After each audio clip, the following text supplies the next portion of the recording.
Escritura, Efesios capítulo 5, versículo 13. ¿Lo tiene? Muy bien, vamos a leer ahí del 13 al 17. La Escritura dice: mas todas las cosas, cuando sean puestas en evidencia por la luz, son hechas manifiestas, porque la luz es la que lo manifiesta todo. Luego la Biblia dice en el versículo 14, por lo cual dice: despiértate tú que duermes, y levántate de los muertos, y te alumbrará Cristo. Versículo 15, mirad pues con diligencia cómo andéis, no como necios, sino como sabios, aprovechando bien el tiempo, porque los días son malos. Versículo 17, por tanto, no seáis insensatos, sino entendidos de cuál sea la voluntad del Señor. La Escritura dice en el versículo 15, mirad pues con diligencia cómo andéis, no como necios, sino como sabios, aprovechando, ¿qué dice la Escritura? Bien el tiempo. Bien el tiempo.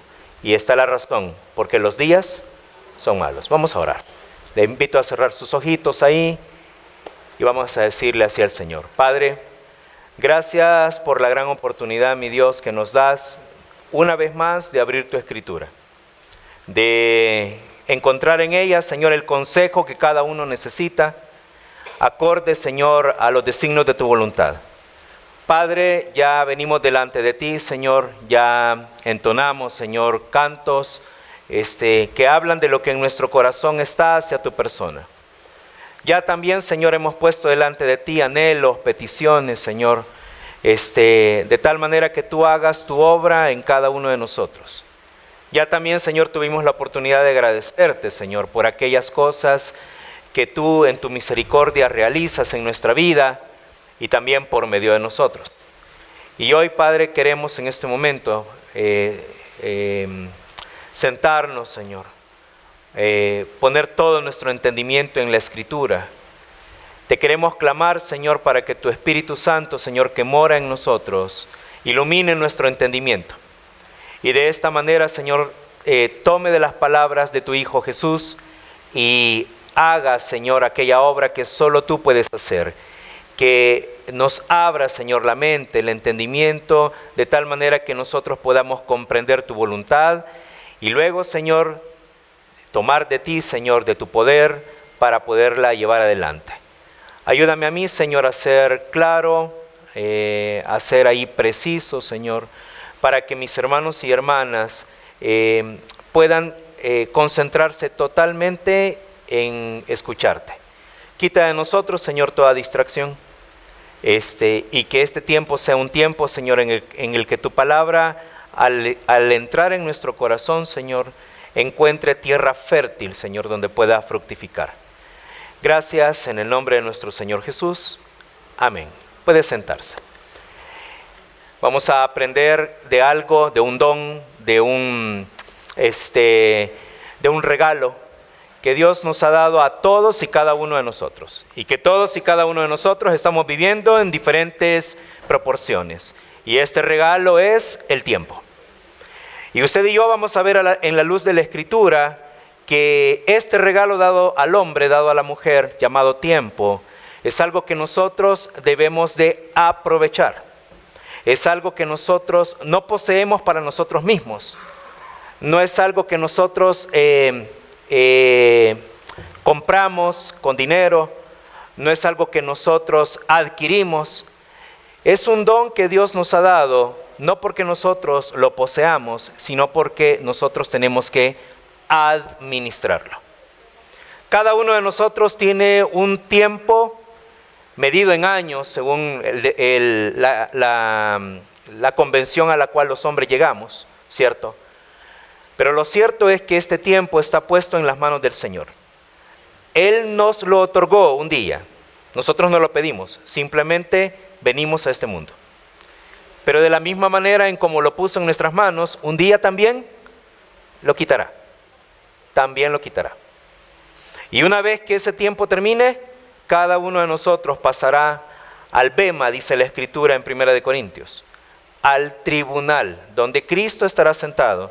y cada uno de nosotros dará cuenta de lo que hizo estando en el cuerpo. Hoy, sentados cómodamente en nuestras sillas y yo de pie delante de ustedes, es cómodo decirlo, sí. Pero según leemos en la Escritura, cuando el Cristo resucitado esté delante de nosotros y con sus ojos de fuego ausculte nuestra vida, la situación será muy diferente a la que actualmente estamos viviendo. Y entonces la Escritura nos pone delante de nosotros las razones por las cuales nosotros debemos de administrar este tiempo de manera sabia. A Eclesiastés capítulo 11. Un tiempo oscuro para la vida de Salomón cuando escribió este libro. Sin embargo, el Señor en su soberanía quiso que estas reflexiones de Salomón quedaran como inspiradas, como parte de la palabra de Dios, muchas de ellas para colocarnos a nosotros en la perspectiva que Dios no quiere que vivamos. Eclesiastés capítulo 11, versículo 8. Eclesiastés capítulo 11, versículo 8. Vamos a leer el versículo 7 para entender el contexto precedente.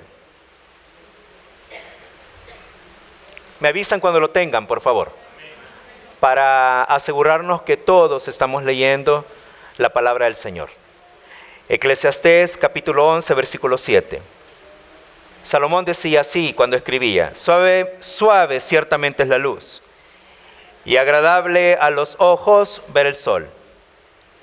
Pero aunque un hombre viva muchos años, y en todos ellos tenga gozo, acuérdese, sin embargo, que los días de las tinieblas serán muchos. Todo cuanto viene es vanidad. La palabra vanidad, como usted y yo lo sabemos, significa simple y sencillamente pasajero. Y la Escritura, desde la óptica netamente terrenal, nos hace entender esto, ¿no? Hay en los regalos del Señor que nos dio para vivir acá momentos y etapas hermosas de nuestra vida. Por eso Salomón lo relacionaba en el versículo 7 con el hecho de despertar cada día, y al despertar cada día, cada uno de nosotros tiene el privilegio de gozar un día más de vida, ¿cierto? Por eso Salomón dice así: suave ciertamente, ¿qué dice? Es la luz, y agradable a los ojos ver el sol. Disfrutar de lo que el Señor nos regala. Sin embargo, estando en una época de su vida en la cual él podía darse cuenta que a pesar de todo lo que tenía, ¿sí?, de todas las riquezas, de toda esa sabiduría que Dios le otorgó y que él malgastó, lo cual vamos a recordar también en esta mañana, Salomón dice así, dice: sin embargo, dice, ahora estoy leyendo la mitad del versículo 8, la segunda parte del versículo 8. Sin embargo, dice Salomón, acuérdese que los días de las tinieblas serán muchos. Y es que es así. Es imposible que nosotros digamos que nuestra vida mantiene una constante. Vamos a tener momentos de dicha en nuestra vida, pero definitivamente tendremos etapas de nuestra vida llenas de tinieblas. Cada uno de nosotros será probado en nuestra fe pasando por el valle de sombra de muerte. No importa que usted y yo tengamos la bendición, quizás que nacimos en un hogar privilegiado económicamente y que por el esfuerzo y la bendición de nuestro Dios toda nuestra vida haya sido así. Créame, un día, incluso en el cuerpo, tendremos la prueba del desgaste físico, la prueba de la enfermedad.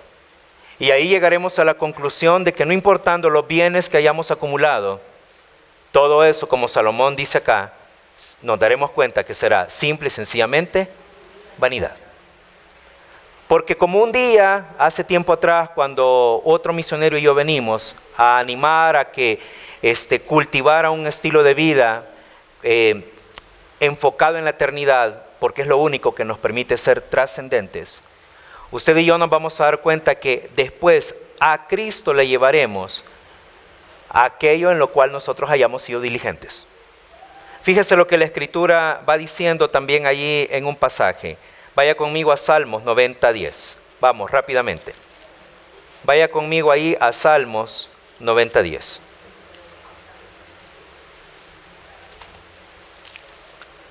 vamos a ir ahí a Salmos 90:10. Y después nos vamos a ir al Nuevo Testamento. Salmos 90:10. ¿Lo tienen ya? Muy bien. ¿Qué dice la Biblia respecto a esta vida que el Señor nos ha otorgado, esta vida terrenal que el Señor nos ha dado? Dice, los días de nuestra edad son 70 años. Y si en los más robustos son 80 años.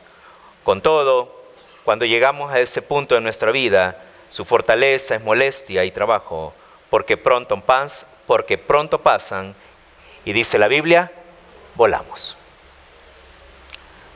Así que para poder estudiar acerca de la administración del tiempo, cada uno de nosotros tiene que reconocer esta dimensión temporal, terrenal en la que estamos viviendo. Ciertamente, si usted y yo hemos puesto nuestra fe en Jesús, sabemos que de parte de Jesús hemos recibido el don de vida eterna. Sin embargo, todos tenemos que reconocer algo. Cristo, al salvarnos, no nos traspuso inmediatamente a la eternidad. Nos dejó aquí, en esta dimensión terrenal todavía.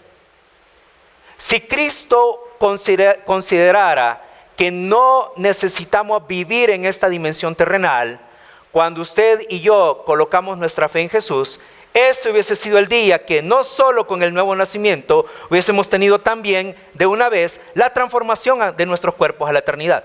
Y entonces cada persona que creyera en Jesús, no importa la edad, se transformara inmediatamente y ascendiera a la casa celestial. No hubiera iglesias, no hubiese iglesias terrenales. Porque si en este supuesto que estoy haciendo junto con usted, cada persona al creer en Jesús hubiese sido transformado inmediatamente y hubiese sido traspuesto, cual Enoc, cual Elías, para no ver muerte, y nos hubiese llevado el Señor a las mansiones allá celestiales, ¿quién estaría sentado acá entonces? Nadie. Pero dése cuenta que no es el plan ni la voluntad de Dios eso. Dese cuenta que todos nosotros tenemos la esperanza de vida eterna y la certeza que Cristo nos ha perdonado, nos ha salvado, y la certeza que Él está preparándonos lugar a todos nosotros, y la certeza de que un día cuando la muerte física nos alcance, cada uno de nosotros pasará al hogar celestial. Pero dese cuenta que Jesús no nos llevó inmediatamente a hacer esto. Él ha decidido dejarnos acá todavía, en el cuerpo, como decía Pablo. Por lo tanto, esta dimensión terrenal de la cual estamos hablando, está acá con un propósito. Es parte del plan de Dios. Es parte del plan de Dios hacernos pasar por la prueba. Es parte del plan de Dios hacernos pasar por la aflicción. Es parte del plan de Dios que entonces nosotros nos demos cuenta de que este don llamado tiempo debe ser aprovechado, porque es la única oportunidad que cada uno de nosotros tiene, la única, para poder tener algo que llevarle a Cristo que trascienda por la eternidad.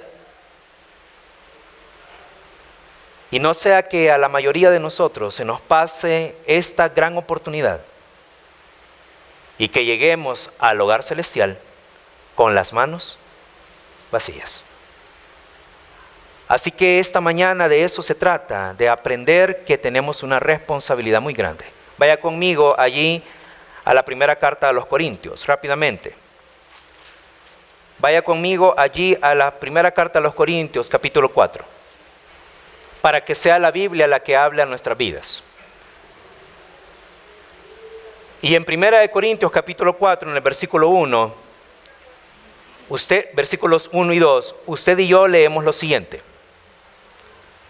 Dice la Biblia, así pues téngannos los hombres por servidores de Cristo y administradores de los misterios de Dios. Versículo 2, ahora bien, se requiere de los administradores que cada uno sea hallado fiel.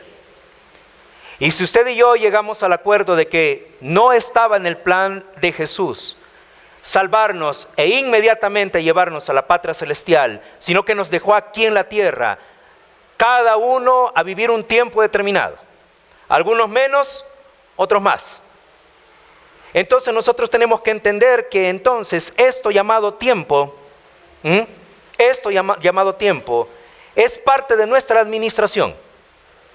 Y si es parte de nuestra administración, la primera carta a los Corintios en el capítulo 4, versículo 2, dice entonces que se requiere una característica suya y mía: fidelidad.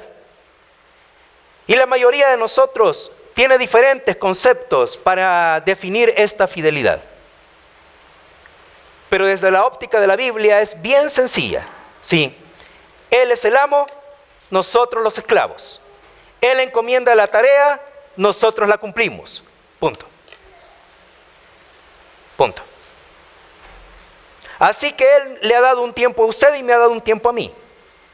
Su tiempo quizás sea diferente en años al mío. Pero Él no va a evaluar el tiempo porque Él lo dio. Él lo que va a evaluar de usted y de mí es fidelidad. Así que vamos a avanzar entonces. ¿Y qué es lo primero que tenemos que entender respecto a esto llamado administración del tiempo?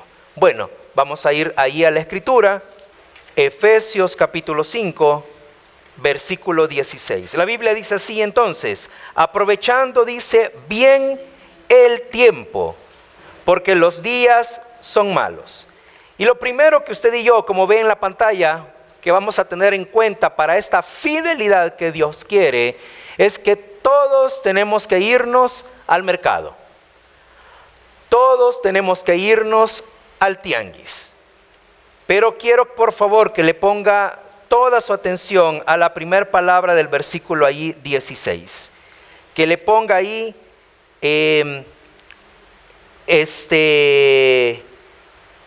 una marca, si usted quiere. Si no le es de tropiezo, allí marcar su Biblia, y si no, pues anotar a un lado. Y esa palabra aprovechar es la palabra que en griego se lee, se escribe de la siguiente manera: exagorazo. Y esa palabra simple y sencillamente significa ir al mercado de compras. Ir al mercado de compras. Y cuando usted y yo vamos al mercado de compras, quizás aquí algunos no pasan por esa experiencia, pero estoy seguro que muchos de nosotros sí. Llevamos una cantidad limitada de dinero, ¿no? Sí. Creo que muy pocos de nosotros vamos a comprar al mercado llevando un cheque en blanco, donde podemos poner en ese cheque la cantidad de dinero que sea y tener a la disposición nuestra todo el dinero del mundo para poder comprar lo que queramos. Quizás haya uno o dos en este lugar que esa sea su realidad, que puedan ir al mercado, sí, con un cheque en blanco y puedan comprar lo que se les antoje a sus anchas. Pero creo que la mayoría de los que estamos acá estamos en el otro umbral de la realidad. Y vamos al mercado, pero con una cantidad limitada ¿de qué? De dinero. Por lo tanto, como llevamos una cantidad limitada de dinero, vamos a comprar, pero calculamos muy bien lo que queremos comprar. Priorizamos. Porque sabemos que tenemos limitada capacidad económica. La palabra exagorazo implica esto: ir y comprar, pero saber bien lo que queremos comprar. Cuando nosotros escuchamos esto de ir al mercado e ir y comprar, usar la palabra exagorazo en griego para hacerlo, gente en una especie de tianguis. Pero en los tiempos bíblicos no eran productos los que se vendían en el mercado. En los tiempos bíblicos lo que se vendía en el mercado eran esclavos. Eran personas.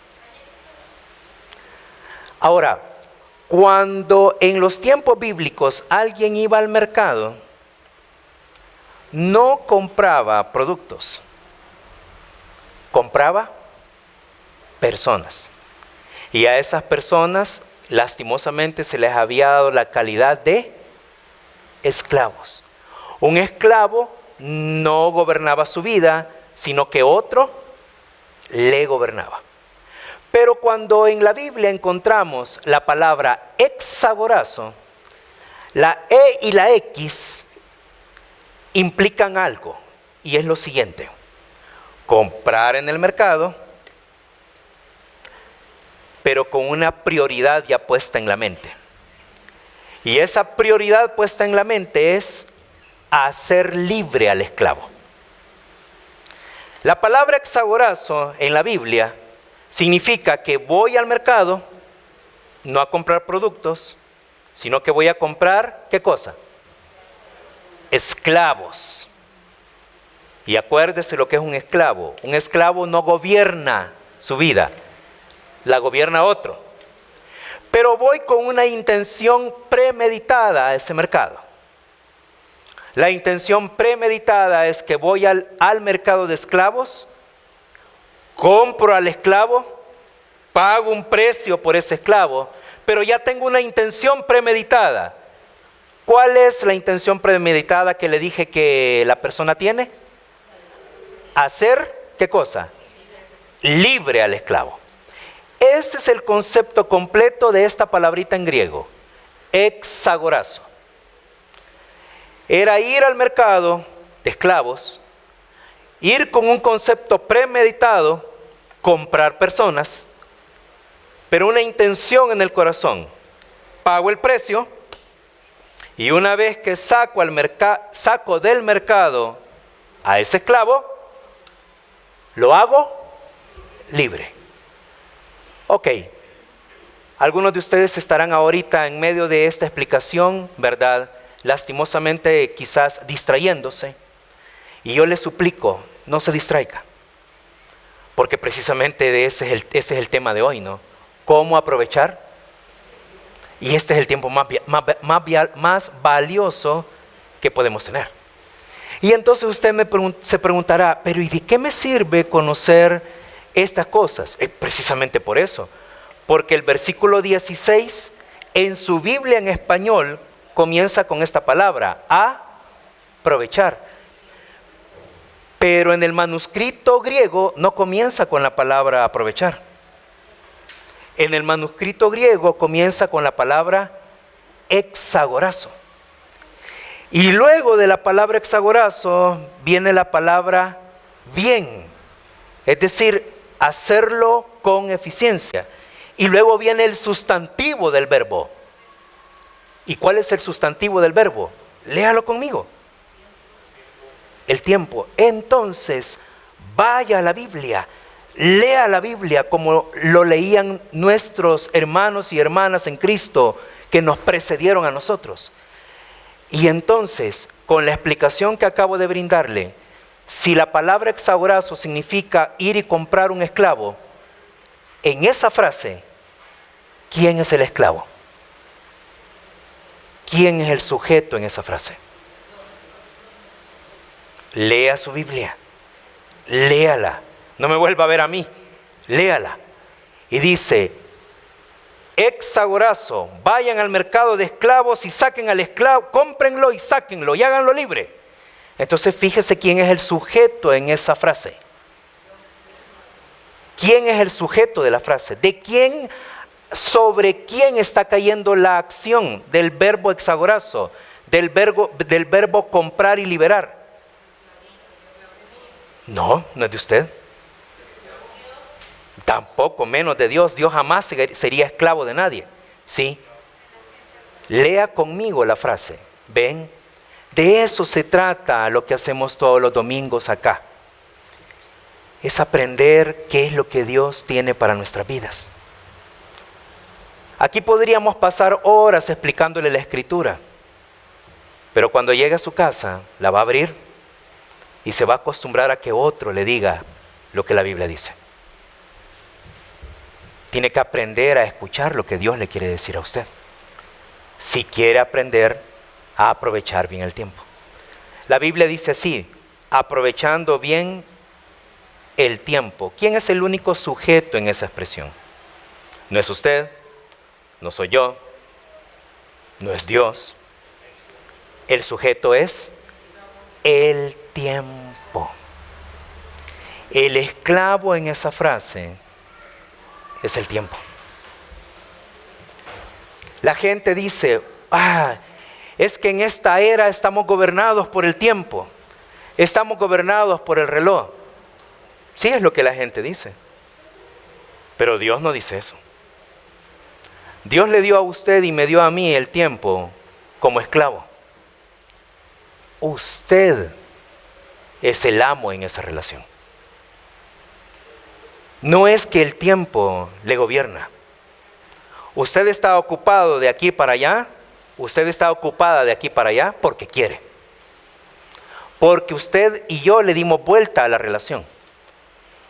Y al que es el esclavo, lo hicimos el amo. Y yo, que fui otorgado por soberanía divina como amo del tiempo, me coloqué bajo el don. Y a él lo convertí en el amo y yo me convertí en el esclavo. La Biblia dice de que Dios te dio a ti y me dio a mí el tiempo, porque el tiempo era un esclavo en el mercado.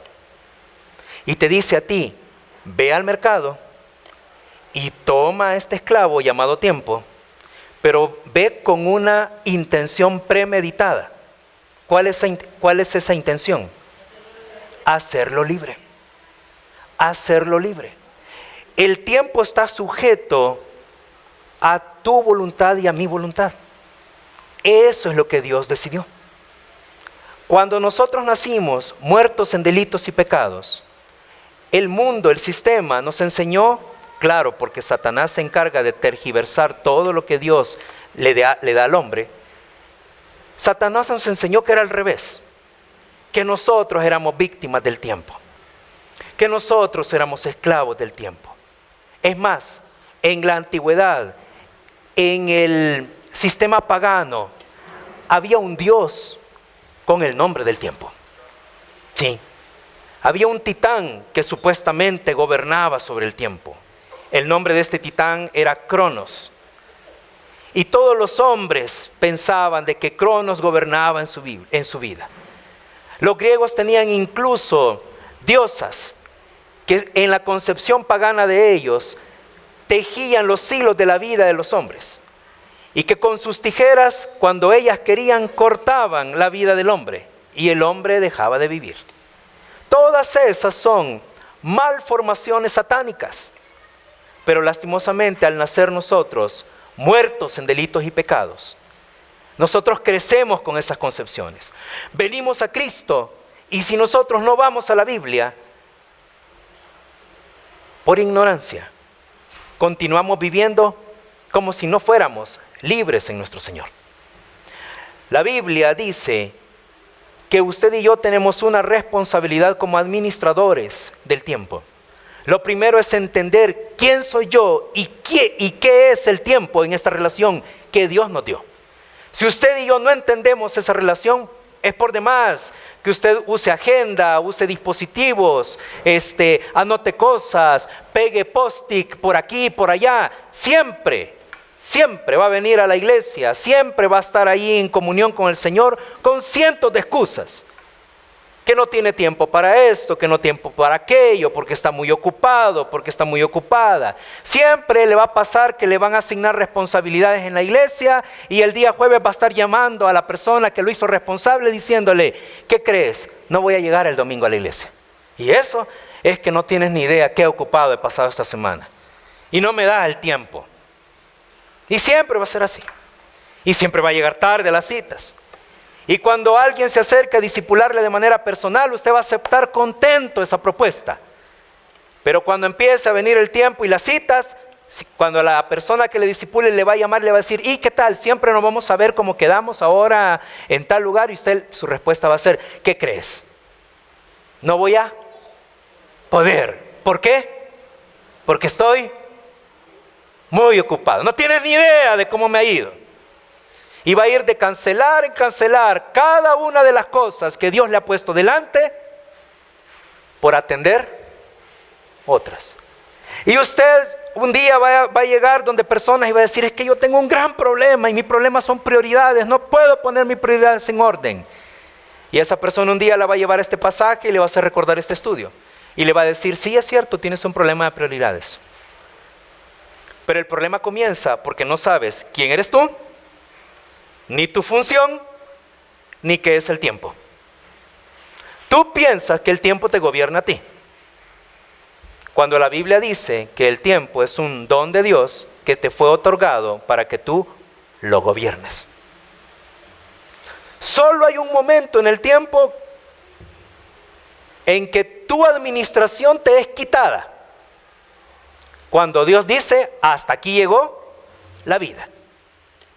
Pero no es que se te acabó el tiempo, es simplemente que llegó el momento de rendir cuentas. Eso es todo. Eso es todo lo que pasa. Lo que te debería de preocupar de ese tiempo es si va a ser doloroso o no, es lo único. Es lo único.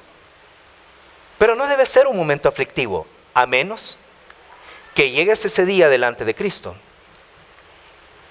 y que tu conclusión sea, Señor, perdón, porque nunca fui al mercado de esclavos a comprar el tiempo para hacerlo libre.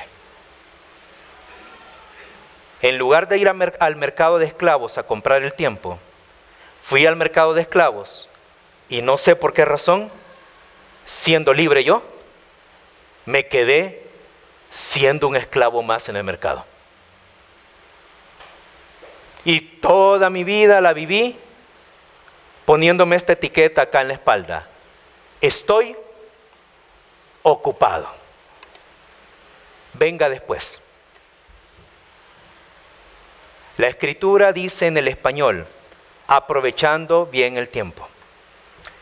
La Escritura en el original dice, vayan al mercado, compren al esclavo llamado tiempo y háganlo libre. Cuando yo entiendo eso, entonces muchas cosas empiezan a caer en su cuenta. A ver, significa que entonces cuando el tiempo estaba ahí en el mercado de esclavos, estaba siendo un inútil, ¿no? Sí, así es, porque estaba ahí, nada más. Significa que cuando yo voy y tomo a este esclavo llamado tiempo y pago el precio que tengo que pagar y lo hago libre, significa que entonces pongo el tiempo a ser útil, correcto. Y entonces usted tiene que preguntarse, ¿útil para quién? Obviamente no puede ser útil para mí, porque mi vida no me pertenece. Ahora sí, entra Dios en la ecuación. Mi vida le pertenece a Cristo, ¿o no? Por lo tanto, el tiempo que es un esclavo que debe ser puesto a funcionar, debe de someterse a Cristo.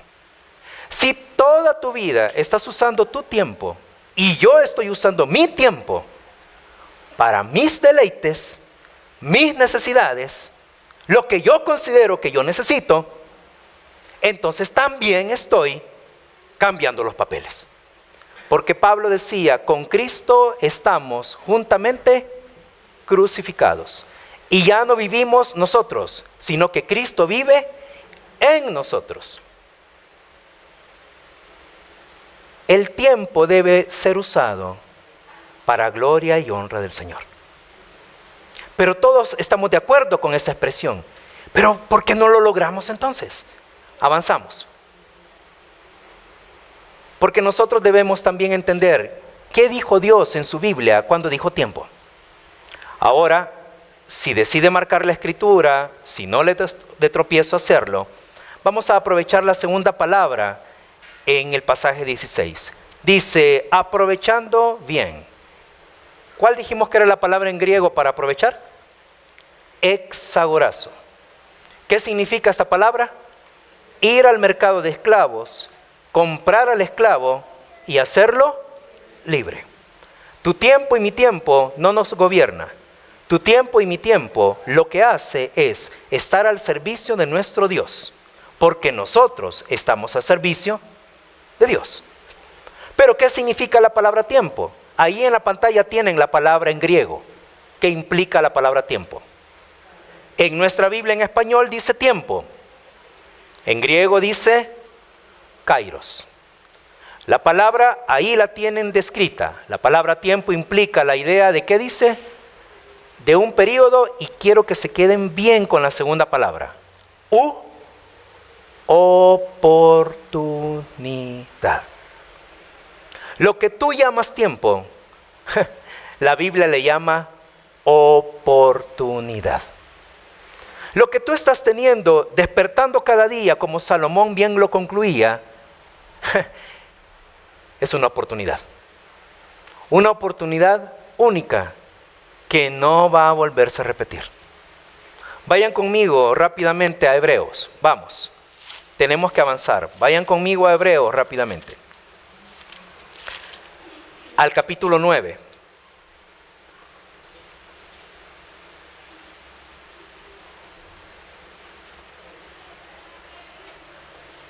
Y vamos a ver un ejemplo de cómo esta oportunidad, este kairos de Dios, este tiempo como nosotros le llamamos, Dios lo usa.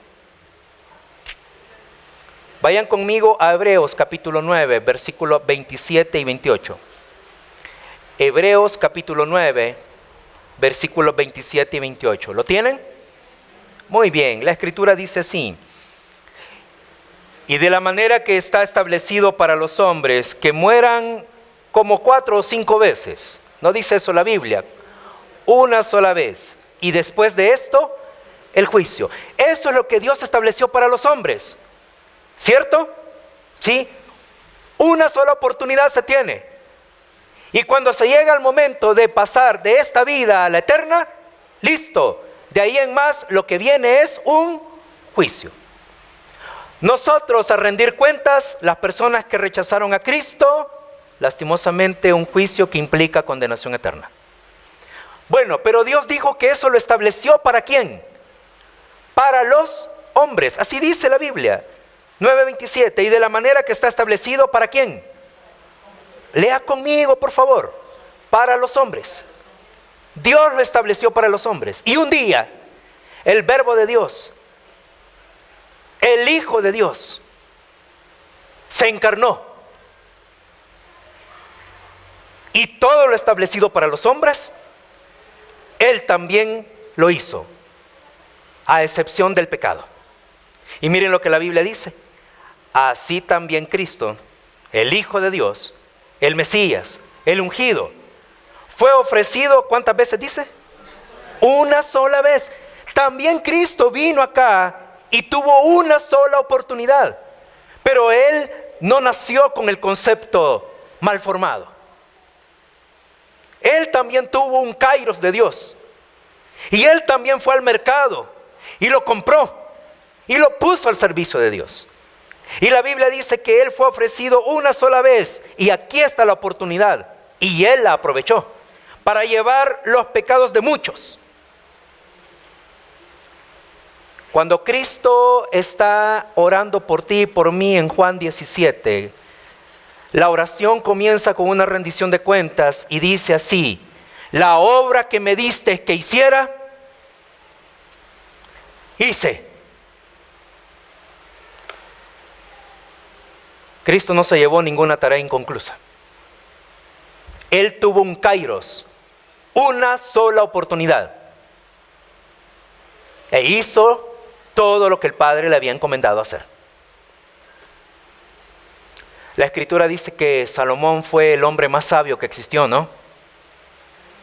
Y no solo tuvo aquella gran sabiduría, sino que riquezas por montones. Vaya conmigo a Primera de Reyes capítulo 11. Vamos, que tenemos que avanzar. Vaya conmigo ahí a Primera de Reyes capítulo 11.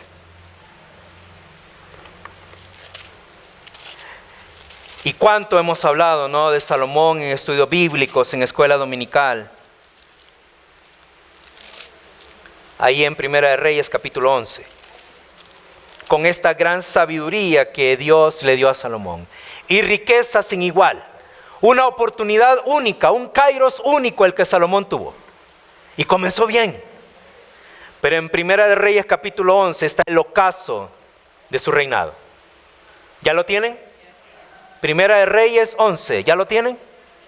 Muy bien, y la Biblia dice así. Pero, ay Dios mío, esos peros, ¿no? Pero el rey Salomón amó además de la hija de Faraón a muchas mujeres extranjeras. A las de Moab, a las de Amón, a las de Edom, a las de Sidón, a las eteas. Y la Escritura dice, gentes de las cuales Jehová había dicho a los hijos de Israel, no se unirán a ellas, ni ellas se unirán a ustedes, porque ciertamente harán inclinar sus corazones tras sus dioses. Y luego, como que si fuera una frase en una lápida de un cadáver, dice, a estas pues se juntó Salomón con amor. Y aquel hombre que comenzó su relación en el plan de Dios, diciendo, como respuesta ante la pregunta de Dios, ¿qué quieres que te dé? Y comenzó diciendo, he aquí que yo no sé nada, este pueblo que tienes es gigantesco, no sé cómo gobernarlo, dame sabiduría para hacerlo. Y que Dios se agradó de su respuesta y Dios le dijo, por cuanto no has pedido para ti ni que derrote a tus enemigos, ni que te dé riqueza, sino pediste sabiduría, he aquí que al encontrar esto en tu corazón, yo te lo concedo. Y no solo esto, sino que también te voy a dar paz y también te voy a dar riquezas. El hombre que comenzó así, dice la Escritura que terminó amando a las mujeres, sus ídolos, por sobre Dios. A tal punto que la Biblia dice que Dios, por amor a David, no le quitó el reino. Y Dios decreta quitárselo al hijo de Salomón. ¿Aprovechó su tiempo? La respuesta sería no. Con toda esa sabiduría que tenía, fue al mercado de esclavos, sacó al tiempo del mercado de esclavos y lo puso al servicio de Dios. No. ¿Aprovechó su oportunidad? No. ¿Por qué entonces Dios lo dejó aquí? Para que yo lo vea. Y yo, que no soy para nada sabio, yo me advierta y diga, si esto le pasó a Salomón, yo estoy en un peligro inminente que me pase a mí también. Si la historia de mi relación con Dios comenzó un día en Argentina, ante una fogata, poniéndome de pie y diciendo, Señor, no tengo ni idea cómo puedes usarme. Pero si es tu voluntad, todo lo que tengo, todo lo que espero ser y todo lo que soy, te lo entrego a ti. Haz de mí lo que tú puedas hacer conmigo. Si mi historia de relación comenzó así, es probable que si yo no entiendo que tengo una sola oportunidad en mi vida, la termine con seguridad peor que como la terminó Salomón. Ahora, si yo puedo ver eso en mi vida, la intención de mi corazón es que tú también lo puedas ver en la tuya. Este estudio no es para que vayas a casa, saques una libreta y escribas cuáles son mis prioridades. Vas a llegar a ese punto, pero en otro momento. Este estudio es para que reflexiones mientras vas leyendo la Escritura y que tú digas,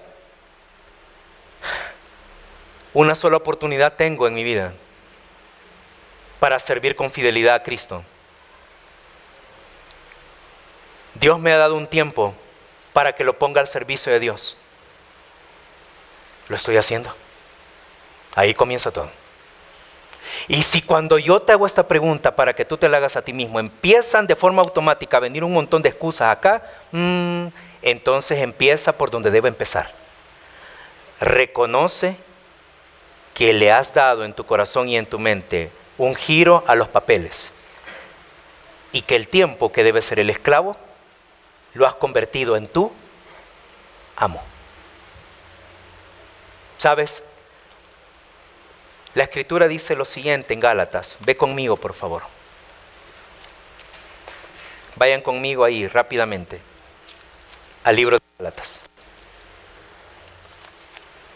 La Escritura dice así en Gálatas, capítulo 6. Versículo 8. Porque el que siembra para su carne, dice, es decir, para sí mismo, de la carne que ciega. ¿Ya se dieron cuenta el término bien preciso que se usa? Miren, en Romanos dice la Escritura así, hablando del espíritu, de andar en el espíritu y andar en la carne. En Romanos dice así, nosotros andamos en el espíritu, dice Pablo, porque él entiende de que si tú y yo hemos puesto la fe en Jesús, tenemos al Espíritu Santo en nosotros. Entonces andamos en el espíritu. Pero Pablo, entendiendo de que nosotros somos prontos para confundirnos, dice, así que, dice, cuídense, no anden en la carne, dice, porque todo aquel que ande de la carne, dice, cosecha muerte, dice Pablo en esa ocasión. Porque el fruto de la carne es muerte. Sin embargo, el fruto del Espíritu es vida. Muy bien, y se entiende muy bien el pasaje. Cuando él viene a Gálatas, él ocupa una frase diferente. Y dice, porque dice ahí, el que siembra para su carne. Ahora ya no está hablando de andar, de un comportamiento propio de una persona que no conoce a Dios, sino que dice, aquel que trabaja, invierte para sí mismo, lo que va a cosechar, ¿qué dice que es? Corrupción. Ahora, para comprenderlo, usted y yo somos agricultores, estamos invirtiendo tiempo, esfuerzo, cosechamos de frutos. A ver, ¿qué puede ser? ¿Sandías? Perfecto, sembramos sandías. Y por fin vemos que las sandías están ahí sobre el campo, grandes, con el color apropiado. Y bueno, vamos a la cosecha entonces. Y cortamos las sandías y vamos a celebrar todos juntos y agarramos la mejor que vemos por encima, la tomamos y la partimos y está descompuesta. Y decimos, ¿qué pasó aquí? Si se miraba tan bien, pero está corrupta. Bueno, tomemos otra. Y ya no la agarramos de encima, ahora la agarramos de un poco ahí de en medio. Y la abrimos y oh sorpresa. Por encima se ve bien, pero cuando la abrimos está descompuesta.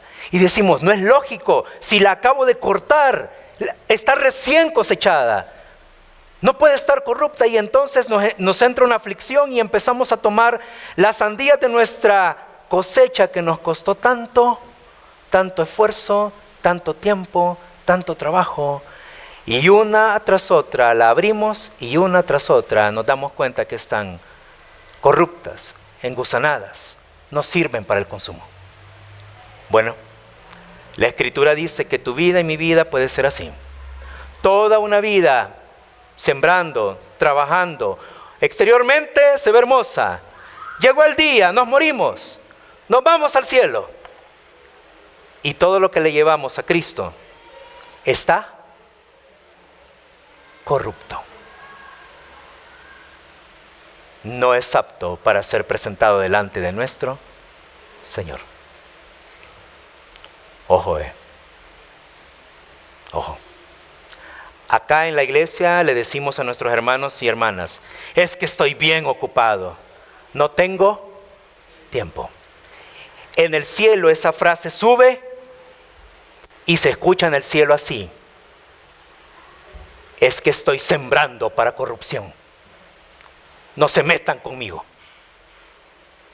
Así se escucha.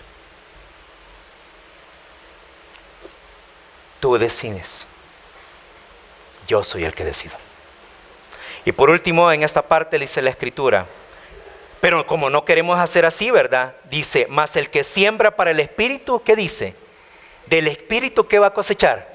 Vida eterna. Y dice, por lo tanto, no nos cansemos pues de hacer bien, porque, como dice, a su kairos, lea conmigo, a su kairos, ¿qué dice? Segaremos. Porque un día vamos a llegar al cielo y Jesús nos va a recibir y nos va a decir, hijo mío, hija mía, llegó el kairos de cosechar. Y vamos a estar ahí como temerosos, ¿verdad? Y el Señor va a decir, no temas, en lo poco fuiste fiel, en lo mucho te pondré. Pasa al gozo de tu Señor. Y nos vamos a dar cuenta que todo lo que hicimos aquí en el cuerpo puede ser presentado delante de Jesús como olor fragante.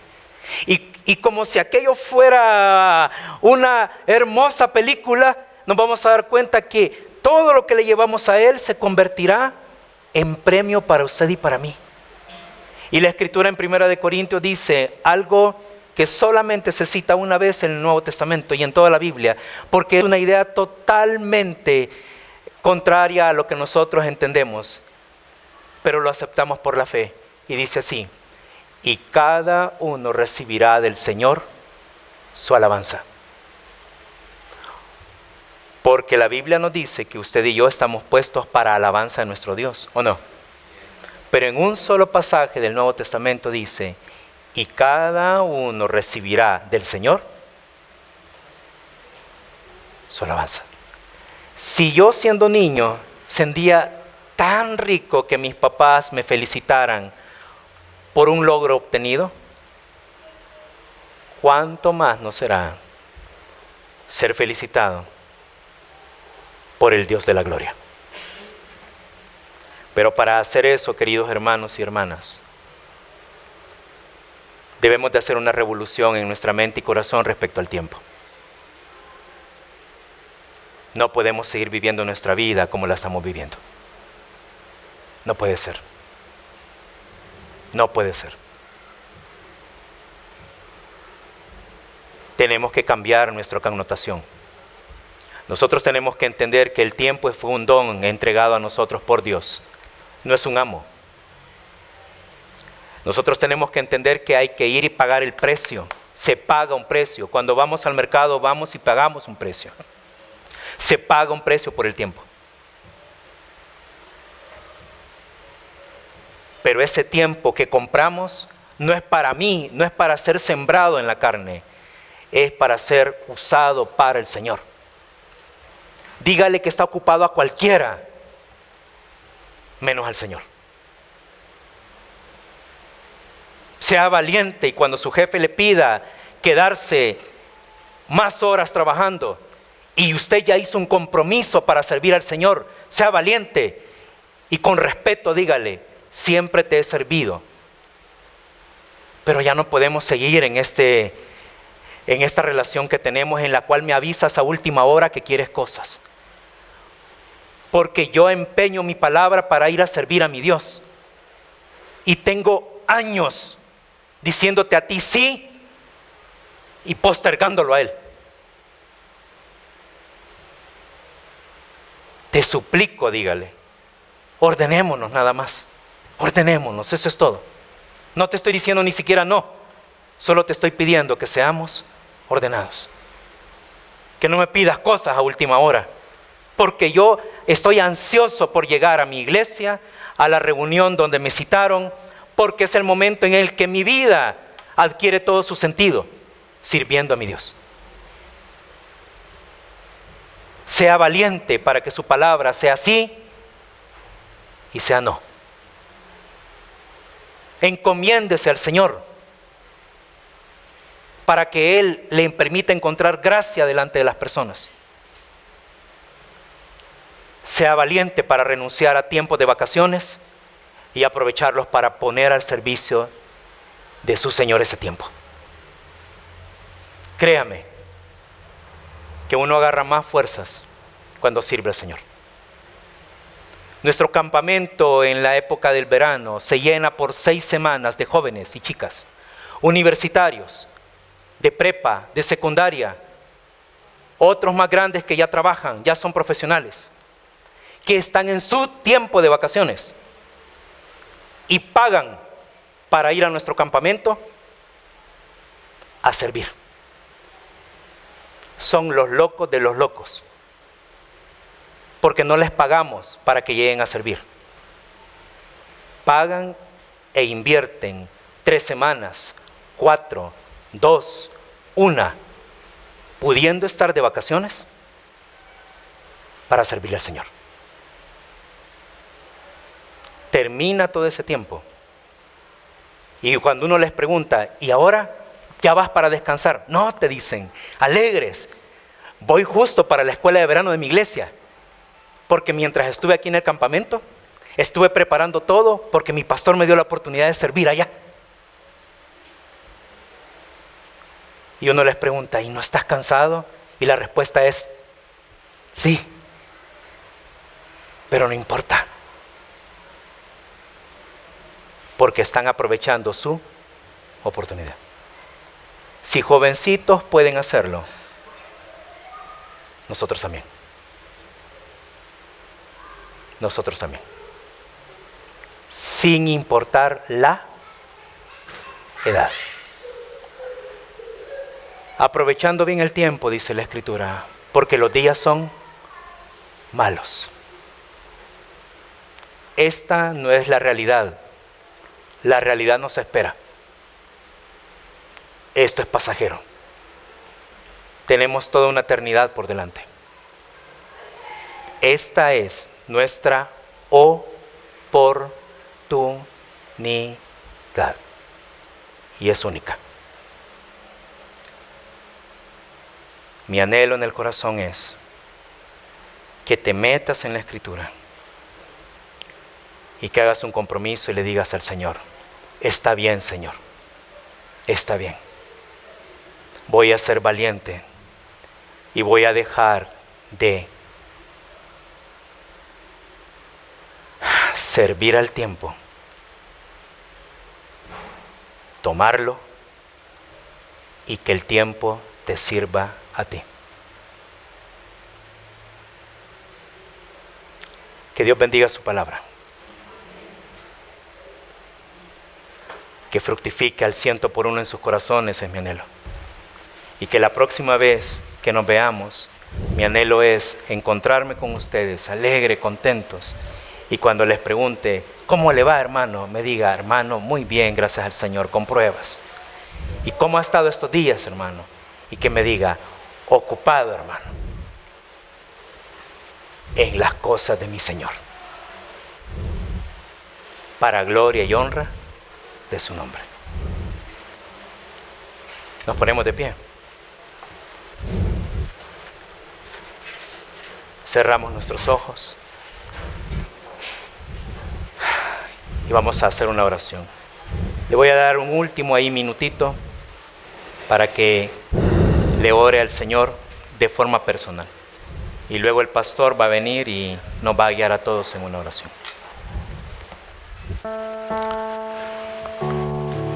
Te damos gracias, Dios, Padre nuestro,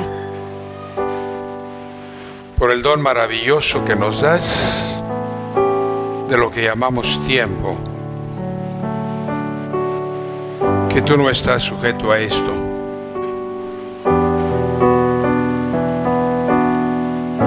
Que lo podamos aprovechar sabiamente, rindiendo nuestra vida a ti, para que tú seas glorificado. Y de esta manera aprovechemos este don maravilloso que tú nos has dado. Pedimos que al salir de este lugar, tu bendición sea sobre todos nosotros.